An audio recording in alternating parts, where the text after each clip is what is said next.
Traditionally, players selected to the Major League Baseball All-Star Game wear the jerseys of their respective teams during the games. I wish they would have kept it that way. Don't get me wrong, I'm someone who's open to change. In fact, I'm someone whose pastime is making fun of tradition that exists only because that's the way things have always been done. But I won't hesitate to make fun of any change I witness that makes absolutely no improvement over the status quo. Perhaps it's the professional designer in me speaking, but change for the sake of change is nothing more than wasted time and effort. And the absolute worst form of change for the sake of change is, well, this.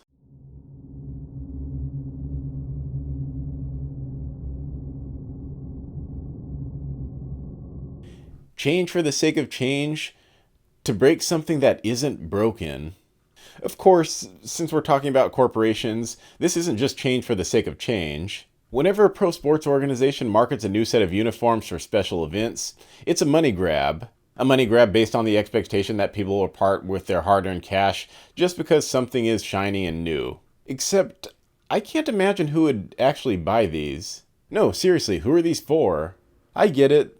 The fact that these will only be worn by the players for a single game and never to be worn again is probably what makes these special to certain people. And those people could get their hands on these for the low price of $175?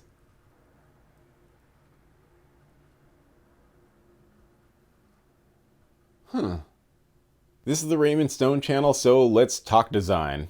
I'll just get right to the point. These things are ugly. In case I didn't imply that clearly throughout my entire intro. Let's start with the hat. The star sitting behind the logo creates clutter, so that star needs to go. Then there's the inconsistent logo saturation.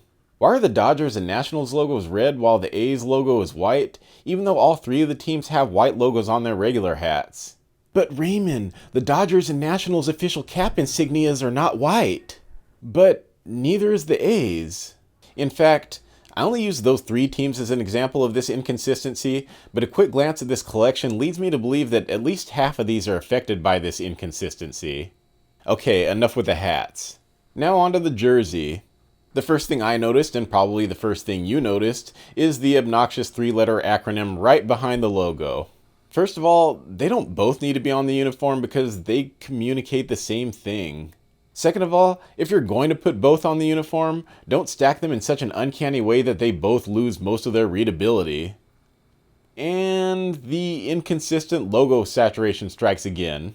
I don't know why the Milwaukee Brewers logo is randomly white even though it's dark on all of their regular uniforms.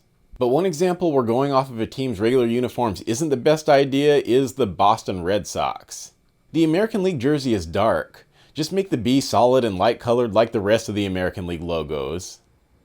I considered jumping into Photoshop to actually show you some of the necessary changes, but my Photoshop skills aren't quite sharp enough to crank these out as quickly as I'd like. But the issues with these jerseys are pretty straightforward. So my only concluding thought is that when I look at these, I imagine someone who didn't want to hire a designer, so she or he watched a tutorial on Photoshop or Illustrator and thought, I could do that.